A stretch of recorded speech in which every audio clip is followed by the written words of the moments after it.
সুপ্রিয় দর্শক, আসসালামু আলাইকুম। আশা করছি আপনারা সবাই ভালো আছেন। আলহামদুলিল্লাহ, আল্লাহর রহমত আমিও ভালো আছি। দর্শক, আমি আজকে আমন মৌসুমের ধানের 30 থেকে 35 দিন বয়সে কি কি স্প্রে করতে হবে এবং কি কি পরিমাণ সার প্রয়োগ করতে হবে তাই নিয়ে আলোচনা করব। আমি এর আগে একটা ভিডিও দিয়েছিলাম। এই ভিডিওতে আমি বলেছিলাম 15 দিন বয়সে কি কি পরিমাণ সার প্রয়োগ করবেন। দর্শক, এটা হলো সেই সারটা ব্যবহার করার পর 30 থেকে 35 দিনের মধ্যে আপনাকে কি কি স্প্রে করতে হবে তাই নিয়ে বিস্তারিত আলোচনা করব আজকের এই ভিডিওতে।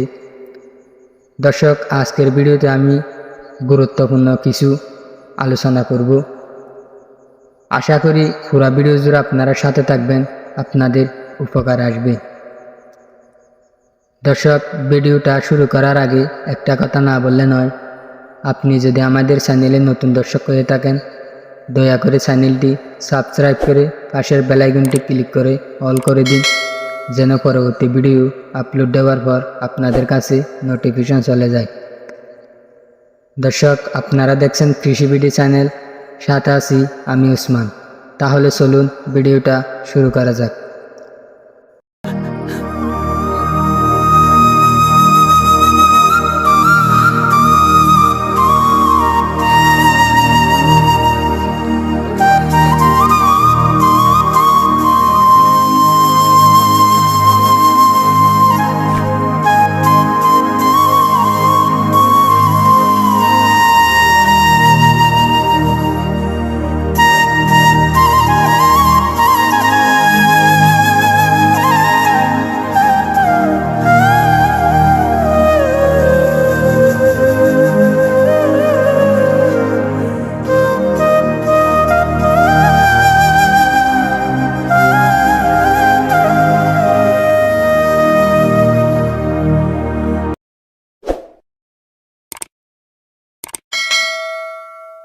দর্শক, আমি কিছুদিন আগে যে ভিডিওটা দিয়েছি, আপনারা চাইলে সেই ভিডিওটা দেখতে পারেন এবং আমি ভিডিও শেষ পর্যায়ে সে ভিডিওটা দিয়ে দেব, অথবা আই বুটামে আমি সে ভিডিওটা দিয়ে দেব।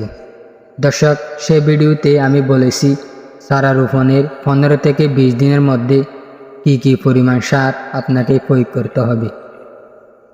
দর্শক, সেই সারগুলা প্রয়োগ করার পর যখন আপনার ধানের চারার বয়স 30 থেকে 35 দিন হবে, দেখবেন আস্তে আস্তে ধীরে ধীরে আপনার ধানের গাছগুলা খুব সুন্দরভাবে সবুজ হয়ে যাবে এবং কালো হয়ে ধীরে ধীরে বড় হতে থাকবে।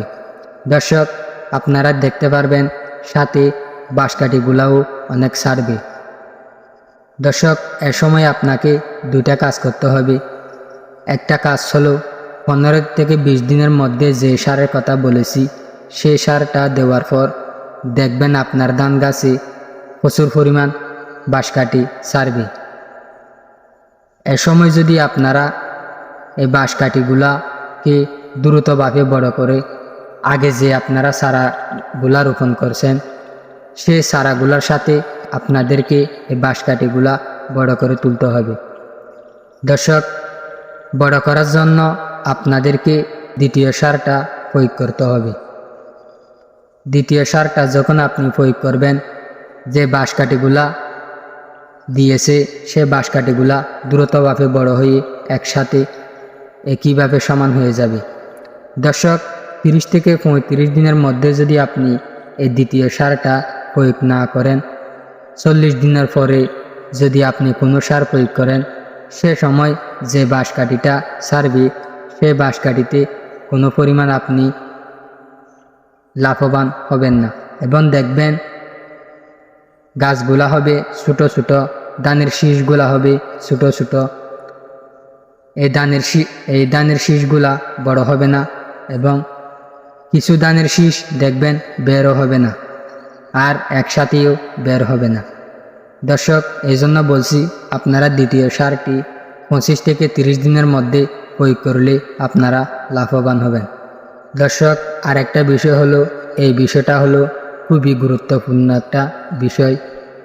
যখন আপনি 15 থেকে 20 দিনের মধ্যে সারগুলো আপনার জমিতে প্রয়োগ করবেন, আস্তে আস্তে যখন ধীরে ধীরে আপনার ধানের চারাগুলো যখন বড় হবে, সাথে দেখবেন আপনার ধান গাছের পাতাও চওড়া চওড়া বড় বড় হবে এবং দেখতে খুবই সুন্দর লাগবে। এ সময় আপনাকে একটা জিনিস লক্ষ্য রাখতে হবে, দেখবেন আপনার জমিতে প্রচুর পরিমাণ পোকামাকড় আক্রমণ করবে। দর্শক, যখন আপনার ধান গাছও খুবই পরিমাণ সুন্দর হবে, তখন আপনার জমিতে অনেক ধরনের পোকামাকড় এসে বসবে, আপনার ধানকে আক্রমণ করবে। দর্শক, এই জন্য আপনাকে 25 থেকে 30 দিনের মধ্যে একটা কীটনাশক স্প্রে করতে হবে।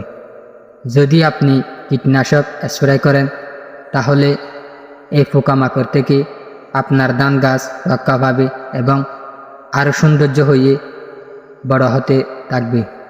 দর্শক, আরেকটা বিষয় হলো, অনেকেই বলে থাকে সার দেওয়ার পরও আপনার ধান গাছ কেন সুন্দর হয় না এবং বাড়তে থাকে না। এই জন্য আমি এর পরবর্তী ভিডিওটা নিয়ে আসব। আপনারা চ্যানেলটি সাবস্ক্রাইব করে সাথে থাকবেন। আমি কয়েকদিনের মধ্যে এই ভিডিওটা আপনাদের জন্য নিয়ে আসব। দর্শক, আশা করি আমার কথাগুলো আপনারা বুঝতে পারছেন। আমি ভিডিওটা এই পর্যায়ে শেষ করছি। দোয়া করবেন। খুদা হাফেজ। ধন্যবাদ।